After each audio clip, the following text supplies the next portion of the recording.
क्या खूब कहा है किसी ने।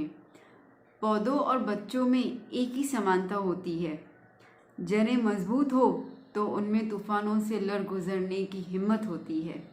हेलो एवरीवन, मैं हूं सपना अडवाणी और आज मैं आपको बहुत छोटी सी और प्यारी सी कहानी सुनाने जा रही हूं। एक समय की बात है जहाँ पर दो आदमी एक दूसरे के अगल बगल रहते थे, मतलब नेबर्स से दोनों एक दूसरे के। उसमें से एक आदमी जो थे वो रिटायर्ड प्रोफेसर और दूसरे आदमी जो थे वो यंग एंथुजियास्टिक इंजीनियर। दोनों के अंदर एक कॉमन चीज़ थी और वो था कि उनको ट्रीज से, प्लांटिंग से बहुत ज़्यादा लगाव था। उनको बहुत पसंद था प्लांटिंग करना और इसकी वजह से उन दोनों ने अपने घर के जो वरांडा होता है वहाँ पर बहुत अलग अलग वैरायटीज़ के प्लांट्स जो थे ना वो उगाए हुए थे। बहुत अच्छे से ध्यान भी रखते थे। जो रिटायर्ड प्रोफेसर थे वो सुबह उठकर प्लांट्स को अच्छे से एडिक्वेट अमाउंट में जो पानी वगैरह देना है वो पानी देते थे। हाँ, ज़्यादा टेंशन नहीं देते, बस पानी वगैरह दे दिया, दैट्स इट। उससे ज़्यादा टेंशन नहीं देते थे और फिर उनको छोड़ देते थे। जबकि जो इंजीनियर थे उनको तो बहुत ज़्यादा ही लगाव था प्लांट से। दिन में 3 बार पानी देते थे, बहुत ख्याल रखते थे, गार्डनिंग करते रहते थे।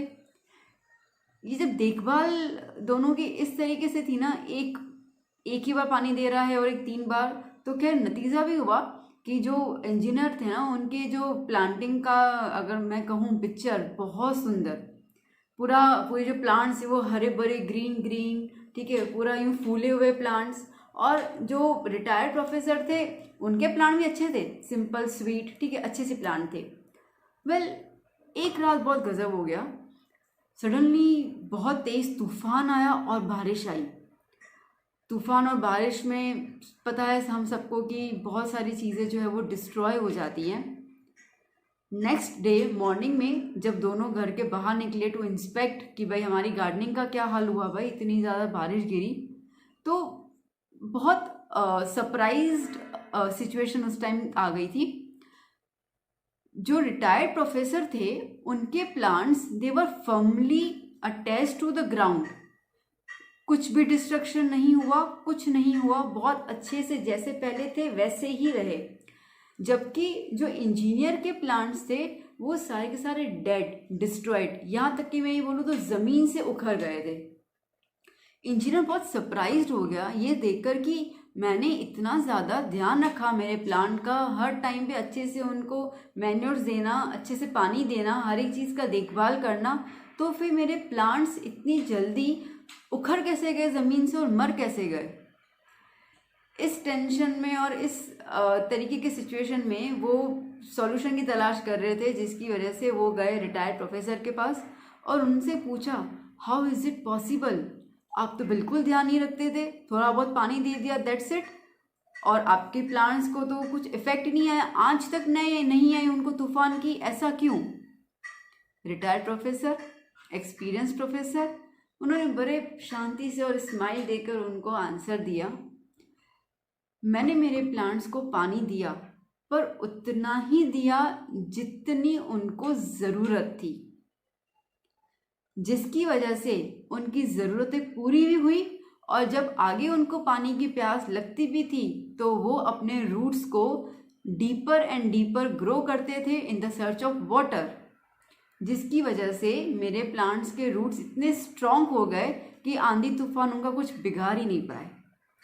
आपने अपने प्लांट्स को बहुत ज़्यादा प्यार किया, उनको हर समय पानी दिया, जिसकी वजह से उनको कभी पानी की तलाश में नीचे ज़मीन में जाना ही नहीं पड़ा, and that's why root strong बन ही नहीं बन पाए। इसके लिए ज़रा सा आंधी तूफान आ गया और आपके प्लांट्स जो है वो ज़मीन से उखड़ गए और डेड हो गए। सो ये छोटी सी कहानी हमें क्या सिखाती है? ये कहानी हमें सिखाती है एक lesson regarding the parenting and child.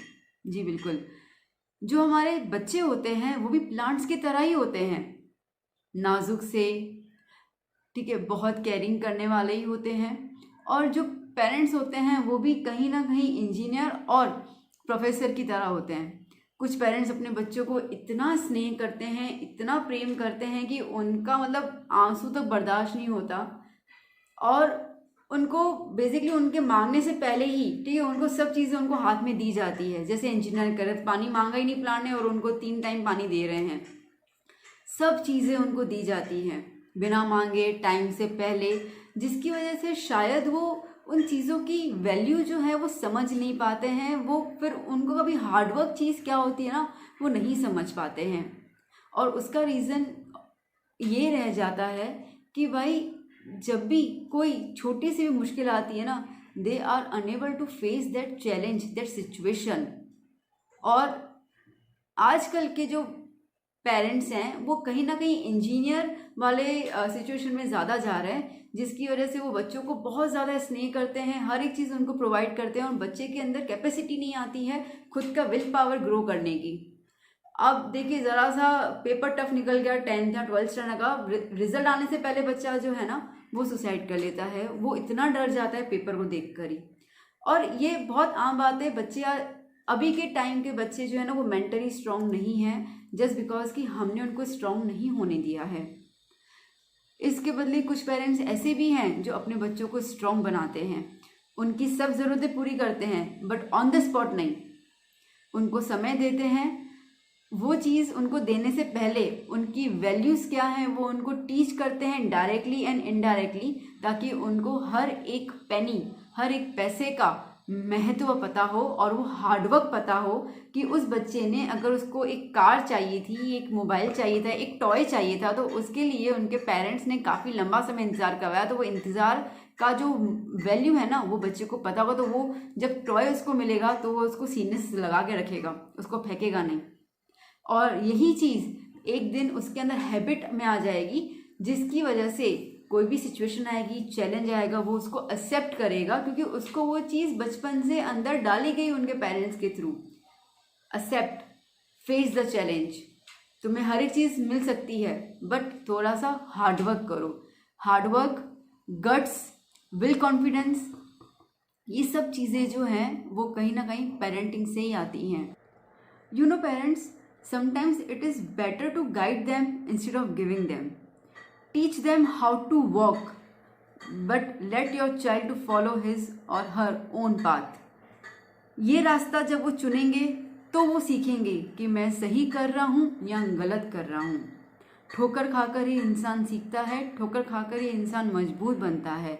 And well, हम सबको पता है that the best school of discipline is the family. So बच्चे को मजबूत बनाइए, सब चीज़ें हाथ पे देकर नहीं, सब चीज़ें सिखाकर, by giving them live examples, by giving them the situations. और फिर देखिए आपका बच्चा कितनी तूफानों से लड़ जाता है और कभी हारेगा भी नहीं।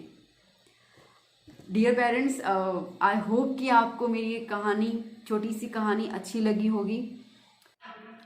नेक्स्ट टाइम एक इस तरीके छोटी स्टोरी से वापस मिलूंगी मैं। तब तक बाय बाय, टेक केयर, हस्ता ला विस्ता।